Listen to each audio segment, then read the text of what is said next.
Então, nosso assunto hoje tem a ver com os cromossomos sexuais. A gente fala em autossomos, que são os cromossomos não sexuais. E nessa aula a gente vai começar a falar sobre os cromossomos sexuais e o impacto que esses cromossomos têm, tá? Principalmente na determinação do sexo e também algumas características que não são sexuais, mas que estão vinculadas a esses cromossomos. Então, como é um assunto relativamente comprido, nós vamos dividir em duas partes para não ficar muito pesado, tá? Então, o que a gente vai chamar de sexo e herança 1 é a determinação do sexo, né? Cromossômica ou não, tá? E algumas situações relacionadas aos cromossomos sexuais. E depois nós vamos estudar, né, herança ligada ao sexo, né, genes que só tem no cromossomo X ou no Y, e vamos chamar de sexo e herança 2, ok? Bom, e quando você olha para essa linda cesta de ovos, deve estar se perguntando o que esses ovos estão fazendo na nossa aula de biologia, né? Bom, primeiro, tem tudo a ver com a aula de biologia. Segundo, a gente começa a falar pela determinação do sexo, que nem sempre é pelos cromossomos. Então, em alguns animais, em alguns répteis, a determinação do sexo é feita pela temperatura da incubação dos ovos. Então, algumas tartarugas, lagartos e os, né, crocodilos e jacarés, é a temperatura que o ovo está sendo incubado que vai determinar o sexo do filhote. Então, você vai perguntar, e o que é a incubação de um ovo? Bom, esse é um ovo, tá? Eu espero que ele seja um ovo, se ele foi fecundado. Tá? Então, se ele foi fecundado, ele realmente é um ovo. Antes ele era um óvulo. Tá? E as instruções cromossômicas que vieram do pai e da mãe vão converter os nutrientes, né, a gêmea clara que estão dentro desse ovo, num novo filhote. Então, essa é a incubação. Numa galinha, por exemplo, esse período é de 21 dias. Então, nesses 21 dias, gêmea e clara estão sendo transformados num novo animalzinho, num pintinho. Tá certo? Na galinha, a determinação é cromossômica, tá? Mas em alguns répteis, não. Em alguns répteis, é a temperatura que a incubação é submetida. Então, quem vai determinar o sexo de verdade do filhote é onde a mãe pôs o ovo.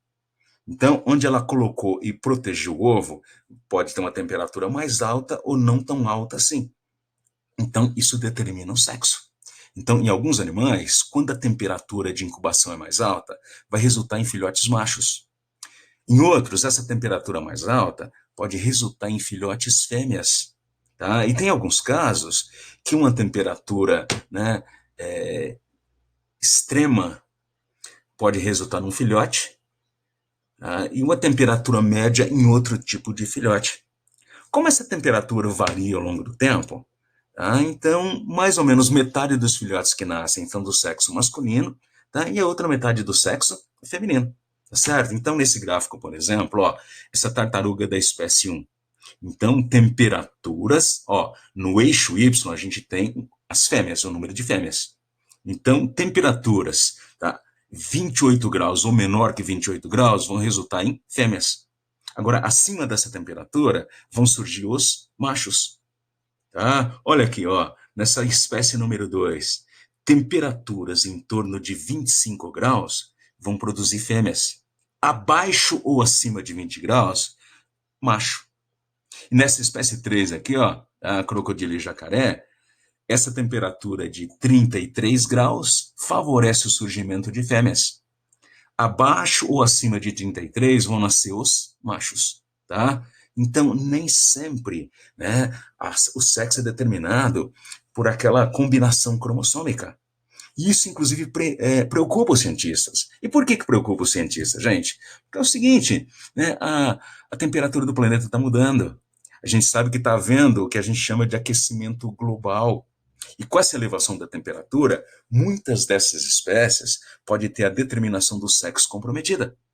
Então, imagina só, olha, tá, nessa espécie número 1, com a elevação da temperatura, olha, tende a nascer menos fêmeas, tá certo? Ah, olha essa espécie número 2, também. Tá? Então, o comprometimento, né, do número de fêmeas ou de macho pode comprometer a espécie. Certo? Então não se esqueçam desse detalhe, que é um assuntozinho muito, muito cobrado em vestibular. Uma outra forma de determinação do sexo é pela ploidia. A gente vê, por exemplo, em abelhas. Não são os únicos, mas é um exemplo clássico. Notem, os machos aqui são haploides, têm um conjunto cromossômico só. Enquanto que as fêmeas são diploides, têm dois conjuntos cromossômicos. Então, uma fêmea é originada do processo de fecundação. O óvulo fecundado pelo espermatozoide vai resultar num zigoto diploide. E esse zigoto diploide, vai originar fêmeas. Tá? No caso das abelhas, as larvas que surgem, algumas delas recebem uma alimentação especial, e isso vai formar fêmeas férteis, candidatas à rainha.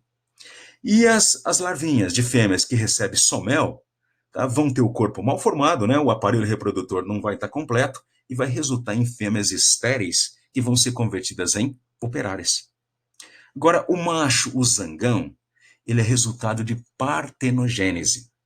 Partenogênese é o nome que a gente dá para o processo, quando um óvulo se desenvolve sem ser fecundado. Notem, ele só tem N cromossomos, só um conjunto de cromossomos que vem da mãe, que está no óvulo. Tá? Então, claro que na espécie humana isso não acontece, senão as mulheres ficarão grávidas todo mês. Tá? Mas aqui acontece, então, por partenogênese, óvulos haploides que se desenvolvem, surge o macho. Tá? E os óvulos fecundados geram indivíduos diploides, que são as fêmeas. Tudo bem? Então, interessante, né? Então, lá para as questões de genética. Então, um zangão nunca vai ser azão-azão, azão-azinho ou azinho-azinho. Isso só pode acontecer com as fêmeas, que recebe, né, um alelo da mãe e um alelo do pai. Ok? Mas no zangão no macho, ou ele é azão ou azinho. E ele sempre recebe esse gene, esse único que ele não tem pares de genes alelos, ele só tem um gene de cada tipo, porque só tem um cromossomo de cada tipo. E de quem que ele recebe? Recebe da mãe, tá certo?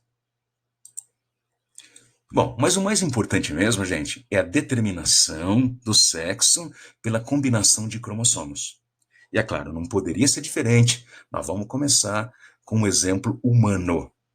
Então, em nós humanos, e nos outros mamíferos, a determinação do sexo acontece pelo chamado sistema XY. Então aqui a gente tem o cariótipo humano do homem, né, e da mulher. O que é o cariótipo? O cariótipo é essa figura aqui, olha, tá? Que mostra o seu conjunto de cromossomos. Ele não existe naturalmente na célula. Ele tem que ser preparado. Ele tem que ser preparado. Então, num determinado momento da divisão celular, ela é bloqueada, quando os cromossomos estão bem visíveis. E aí, esses cromossomos são fotografados, né, são classificados, são agrupados, e só depois é que vai haver a foto desse cariótipo. Tá? Então, isso não é uma ocorrência natural. Okay? Vou olhar para minha célula e vou ver o meu cariótipo. Você vai ver um amontoado de cromossomos. Isso quando vê. Os cromossomos só se tornam visíveis durante a divisão celular. Tá? Mas, resumindo, isso aqui é o cariótipo, né, humano masculino. Então, 2N igual a 46. Então, nós temos 23 tipos de cromossomos, e de cada tipo a gente tem dois. São os pares homólogos. Então, né, desse par, um veio do pai e o outro veio da mãe. Cromossomo tipo 1, 2, 3, até o tipo 23. Então, do par 1 até o par 22, a gente chama de autossomos, os cromossomos não sexuais. Tá? E o 23º par é o par sexual. Então, a gente chama de par sexual ou alossomos. Então, no homem, esse par sexual é constituído por um cromossomo que a gente chama de X e o outro que a gente chama de Y. Vejam bem, ele não tem formato de X e nem formato de Y. Tá? Foi uma denominação que os cientistas usaram para facilitar a nossa vida. Tá? Então, o cariótipo de um homem normal tem 44 autossomos, 44 cromossomos não sexuais, né? 22 pares, e o par sexual, que é o X e o Y. Tá? O cariótipo feminino, ele é semelhante. São 44 autossomos, 22 pares de cromossomos não sexuais, tá? Só que o par sexual, o 23º par, é constituído por dois cromossomos X. ok? Então, são cariótipos normais. Nem todo cariótipo humano é normal, existem defeitos cromossômicos, principalmente defeitos relacionados ao número de cromossomos. Então, a gente vai ver que, às vezes, indivíduos apresentam, né, um cariótipo diferenciado desses, ok? Bom, e vamos ver que essa diferença no cariótipo se reflete também na produção de gametas.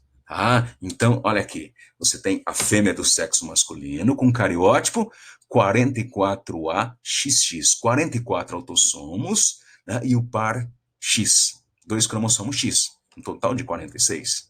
Então, lembra que os nossos gametas são produzidos por meiose. Então, quando você divide isso aqui ao meio, ó, os gametas, né, no caso, o óvulo, porque, ó, sexo feminino, vão ter 22 autossomos e um cromossomo X. A gente não pode esquecer que gameta não tem pares de cromossomos homólogos. Só tem um cromossomo de cada tipo. Então, cada óvulo, né, tem 22 autossomos e um cromossomo X. Todos os óvulos das mulheres são assim. Então, a gente fala que é o sexo homogamético, ou seja, produz gametas iguais, tá? Mas o homem tem o cariótipo 44AXY. E ele também vai fazer meiose para fabricar os espermatozoides. E quando você reduz isso aqui, ó, ao meio, você vai ter espermatozoides com 22 autossomos. Agora, todos eles vão ter 22 autossomos. Mas metade vai carregar o cromossomo sexual X e a outra metade vai carregar o cromossomo sexual Y. Então, o homem produz dois tipos de espermatozoides. Então, gametas diferentes. Por isso que é chamado de sexo heterogamético, que é quem vai determinar o sexo da prole. Vamos conferir isso? Então, vamos. Então, na hora da fecundação, não se esqueçam, todos os óvulos são iguais. Ó, tá aqui, ó, do lado esquerdo, 22 autossomos e o X. Mas espermatozoide não. Metade está carregando o X e a outra metade o Y. Então, se o espermatozoide que está carregando o X fecundar o óvulo, olha, 22A do pai com 22A da mãe, 44 autossomos. X do pai com X da mãe, XX, então vai ser uma menina. Mas se o espermatozoide que está carregando o Y for o vencedor da corrida e fecundar o óvulo, bem, ó, 22 autossomos do pai, 22 da mãe, 44 autossomos, só que a criança recebe o cromossomo sexual X da mãe e o Y do pai. Vai resultar num menino. Então, analisem, olha, tá? Foi, né, o fato do homem ter o sexo heterogamético que determinou o sexo da criança. E também vai entender que 50% da chance é que seja menina e 50% de chance que seja menino. Tá certo? Então, isso cai muito no vestibular, tá? O sexo heterogamético, quem produz gametas diferentes, é que vai determinar o sexo da prole, tá? Então, esse é o sistema XY, ok? Bom, tem alguns outros animais, né, que não são mamíferos, que não são humanos, né, que não são drosófilas, que não é o XY, mas é cromossômico também. Então tem alguns insetos, como gafanhoto, barata e barbeiro, tá, que é o chamado sistema X0. Por que X0? Porque a fêmea também é o sexo homogamético. Então tem os pares de autossomos, né, e o par sexual é formado por 2X. Então, na hora da meiose, olha, vão surgir óvulos que têm, né, o conjunto autossômico e o cromossomo sexual X. Mas o macho não. O macho, ele é o sexo heterogamético porque ele tem um cromossomo a menos. Ele tem o conjunto de autossomos, né, de pares de autossomos, mas ele só tem um cromossomo X. Então, quando tem 2X, vai ser do sexo feminino. Quando tem um X só, vai ser do sexo masculino.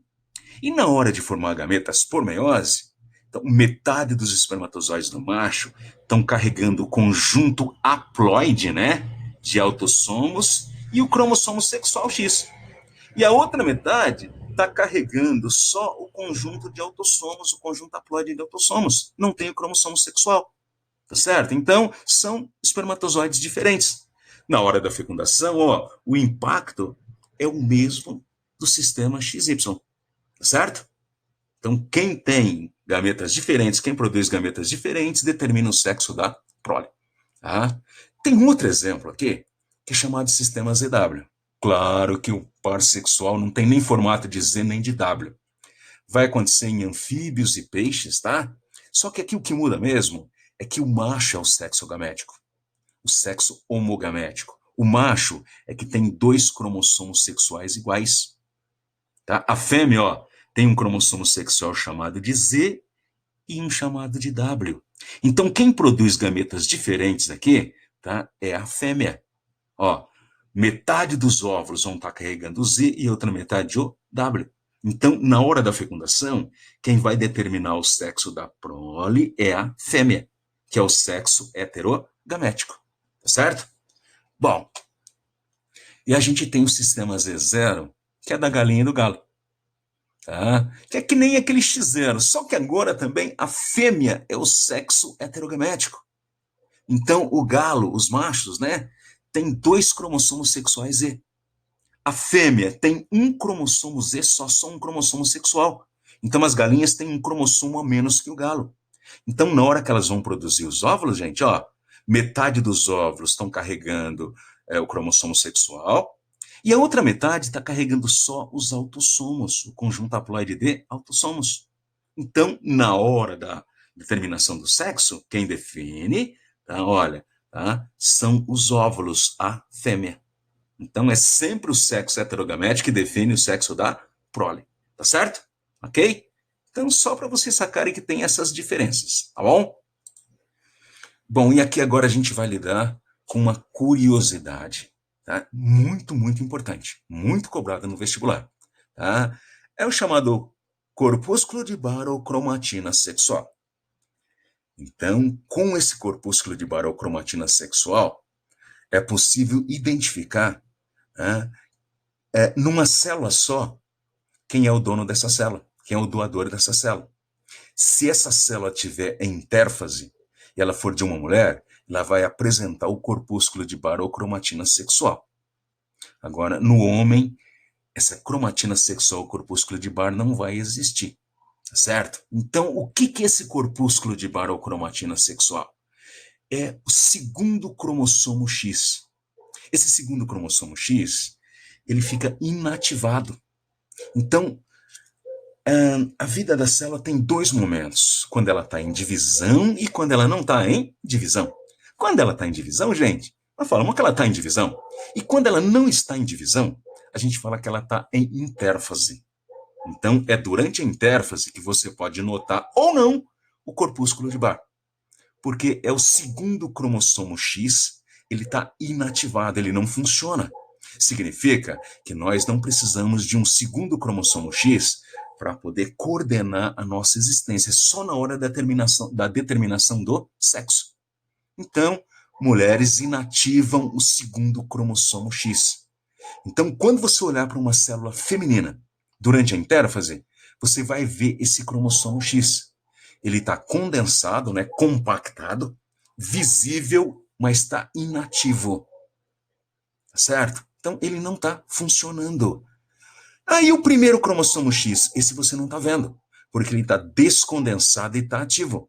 Então, quando o cromossomo está ativo, ele está em forma de um filamento muito fino, que você não enxerga. Tá? Então, ele não é visível. Agora, o segundo cromossomo X, que está inativado, ele é visível em forma de corpúsculo de Barr. Certo? Então, dá uma olhadinha. O homem não tem esse corpúsculo de Barr. Homens normais não possuem corpúsculo de Barr. Por quê? Porque só tem um cromossomo X. E esse cromossomo X, ele tem que estar ativo. Senão a vida não vai existir. Então se você olhar o núcleo de uma célula masculina durante a intérfase, você não vai encontrar nada de diferente.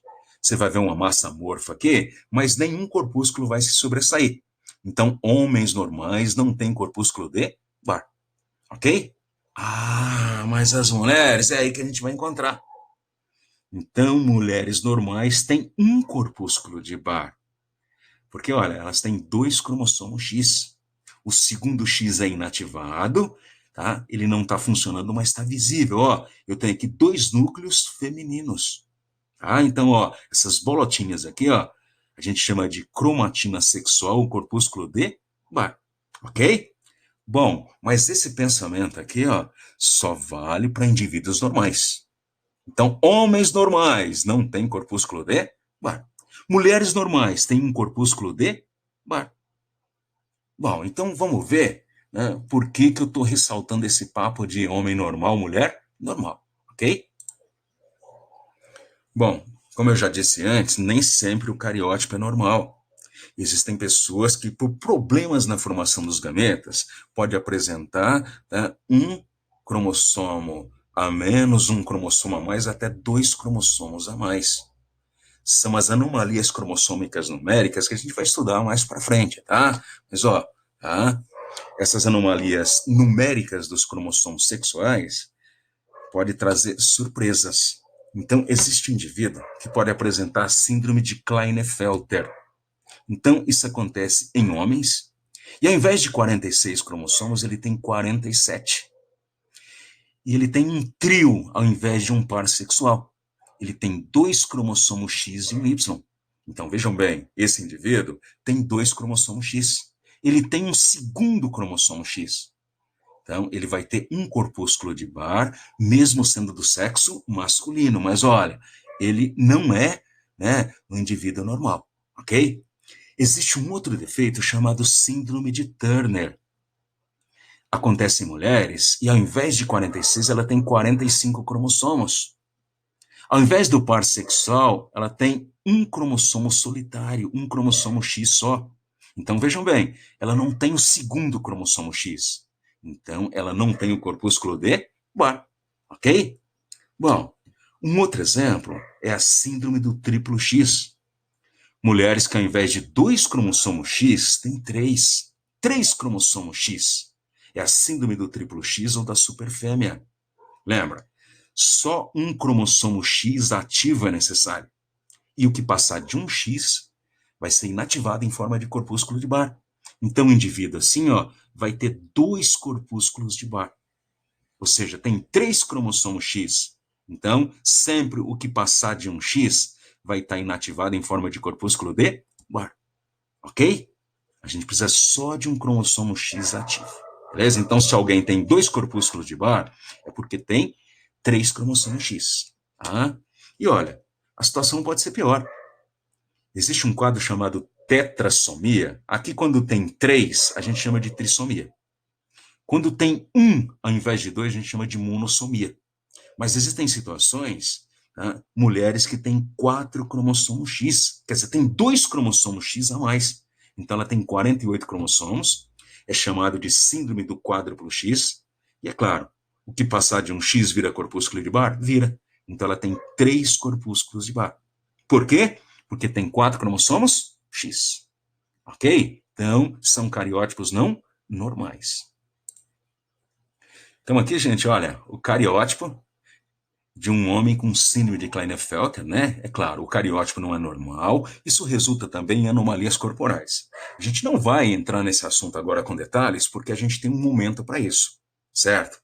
Então, olha aqui, ó, você vê no cariótipo, né, no mapa de cromossomos, que ele tem dois cromossomos X e um Y aqui embaixo, ó, circulado em vermelho.